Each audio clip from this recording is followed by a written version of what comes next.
Hey there, Regina Anla here, and it is time for Tips and Tricks Tuesday. This week, our theme is conversations that count. Now, conversations that count include the good conversations and the hard conversations. And for today, for tips and tricks, I wanted to give you 5 tips on handling some of those harder conversations.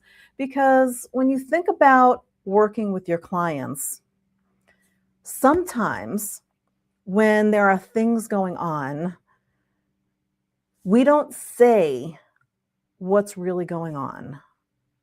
So you might be working with somebody and you're kind of feeling something is a little bit off, but they're not saying anything. Maybe they're just a little quiet. Maybe they're not responding like they used to. Maybe they're feeling or acting a little distant. That's what we're talking about. It's these hard conversations that are hard for us because we're not quite sure what to do with them. We don't want to lose them as clients, yet we want to make sure they're okay without saying what's wrong, because we don't want to approach it necessarily in that manner. So here are my 5 tips for handling those harder conversations, maybe when the client's feeling they're not getting the results that they were promised, or maybe a project scope is kind of starting to creep and it's going on and on and on. There's something happening. Something just feels off.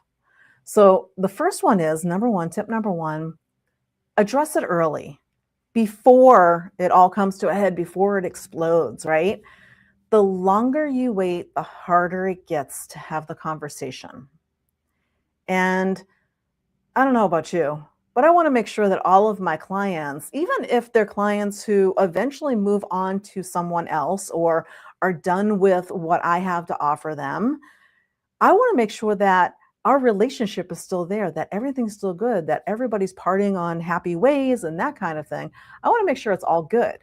Now, we want to keep those clients because if we know that we can still help them, but we're not sure what's wrong and they aren't necessarily forthcoming with what's wrong, addressing it early actually is the best way to make sure that you're on top of things, and it makes them feel heard. It makes them feel cared for. It makes them feel like, oh, hey, she actually noticed something was wrong and kind of called me out on it and, asked what was up. Because that's our job. Our job is to help our clients with whatever transformation it is, whether it's building their business, getting more clients, increasing their health, whatever it is that you do for your clients. Our goal is to have happy clients. And when they're not quite happy, trust me, you notice it. You feel it. You know something's off. So address it early. Think of that one thing you've been putting off saying to your client because you aren't sure which way it's going to go.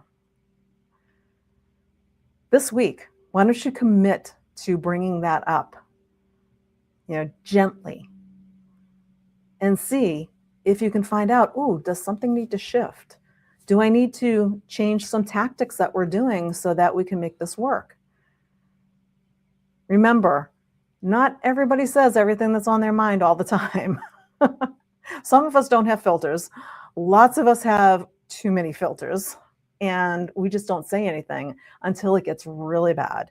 And then what happens when it gets really bad for anything? You don't say something, you just leave. So you don't want that to happen. So these hard conversations, addressing it early, number one, is the best way to get on top of it before they walk out the door. Number two, when you're having that conversation, lead with curiosity, not accusation. Don't come at people saying, so why aren't you getting this done? You're not following through on the things that we talked about. instead of doing something like that, why don't you check in? Because you know what? We all have lives. We all have stuff going on. There might be something going on in your client's life that you don't even know is going on. And it's affecting how they're doing what they're doing. And it has absolutely nothing to do with you, nothing to do with what you're teaching them. It has to do with they got stuff going on. So instead of approaching it with an accusation like, why aren't you finishing this? Or why didn't you get that done? Why don't you say, how are you feeling about the progress we're making right now? Keep it curious. Curiosity keeps that door open so that people want to talk and tell you what's going on. Accusation puts people on the defensive, and then the door slams shut and that's it, they're gone. So before your next, we'll call them a tough talk, where there's something not quite right and you need to bring it up, write down an open-ended question that you can lead with. How do you feel about the progress we're making right now? And let them come to you and tell you what's going on. You'll uncover anything that's happening. You might uncover, hey, you know what? I've got the kids are doing this, or the husband's doing this, or the dogs are doing this, and my house is going crazy, or whatever it is, stuff that you had no clue was affecting what was going on in your client's life, but it directly affected how they're interacting with you. And they just didn't bring it up because, it has nothing to do with you. It has to do with them and their life. And they want to just keep that private, but it's affecting the relationship. So just keep it open-ended because you never know what's going on. Tip number 3 is separate the problem from the person. What do I mean by that? Your clients are not the problem. It's the situation. I use the Jack Canfield E plus R equals O equation all the time. The event plus your response equals the outcome. So we don't always have control over the events in our life, whatever they may be. However, we can directly affect the outcome by adjusting our response. So when you separate the problem from the person, then it takes it outside so that they're more likely to open up and tell you what's going on. Maybe something is not working for them with your coaching, your treatment, or whatever it is that you're doing with them.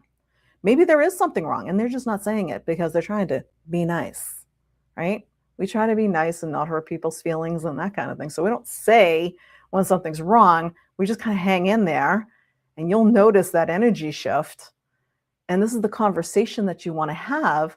You might want to say, you might want to stop and do a check-in and say, you know what? I want to make sure that we're getting the best outcome possible for this project. Is there something that might be getting in the way of the progress that, you want to talk about? And let them tell you, trust me, when they know that you care, they will come back and say, you know what, this isn't working out for me. Or they might say, yeah, well, I've got this stuff going on. You'll hear everything that's going on, and it's in a nice, gentle way. It helps save the relationship. Remember, because we're not going to come at them accusing either, right? So we're going to we're not going to come at them accusing, and we're going to separate the problem from the person, right? Tip number 4 is be direct and be kind. Now, you don't have to choose between being honest and, honesty and compassion. The best conversations have both of those things. Say what needs to be said clearly, calmly, and with care. At the same time, don't sugarcoat it too much because you don't want the message to get lost, but you don't want to bulldoze them over either, if you know what I mean. So direct and kind is the sweet spot. And that is actually where the trust is built in a relationship.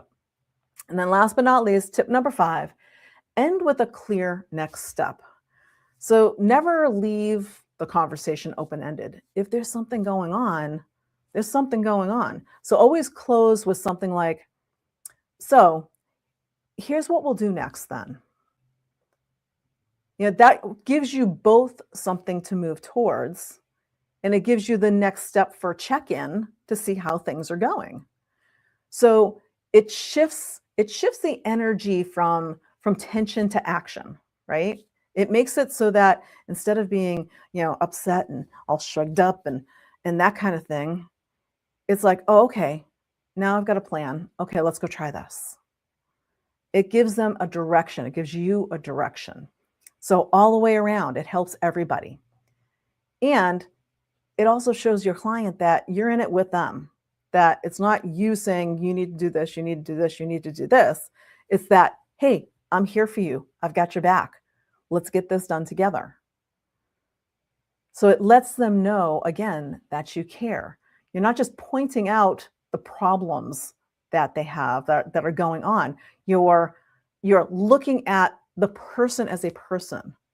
So while we're separating the situation from the person, it's really the situation about what's going on. That number 4 was separate the situation, right? But that person's there too. And if they've got something going on that is stopping them from making progress, you don't want them to be sitting there feeling like, hey, you know what? This coach is terrible because I'm not getting anything done here and I'm not making any progress here. You want to make sure that you're having the right conversations and you're checking in to make sure everybody's still on the same page. So if you're looking to build relationships with long-term clients, and that's what we're talking about here, those hard conversations, because everybody has stuff come up sometime or other in their life, sometime or other in the relationship, something's going to come up, whether it has to do with what you're doing or has to do with something completely outside of the mix. Something is going to come up somewhere, and you're not necessarily going to know what that is that's going on. All you're going to know is something's not quite right. And using these 5 tips will help you approach it in a way that you not only keep the relationship intact, but you also strengthen the relationship. So these conversations that count can be the easy ones and the hard ones. And the hard ones are actually where, the metal meets the road, where when you can make sure that you're showing that you actually really care about what is going on in your clients' lives and care about their results, now you're building the trust and building a strong relationship that will last for years and years to come. So if this was helpful for you and you needed to hear this, come on over in the Facebook group underneath here and tell me, have you ever had one of those hard conversations where maybe you didn't know what to do? Maybe you didn't know what to say. Maybe you lost a client because you waited too long. I'd love to hear your stories about how you approach these hard conversations, and or maybe a story that you have about a conversation that you had with somebody who's a client that, whether it went good, whether it went bad, how did it work out for you? Because we can all learn from each other by sharing these situations so that we have the words to say when we need to say them. So that's what I've got for you this week. Conversations that count. We'll see you next time on Tips and Tricks Tuesday. Bye for now.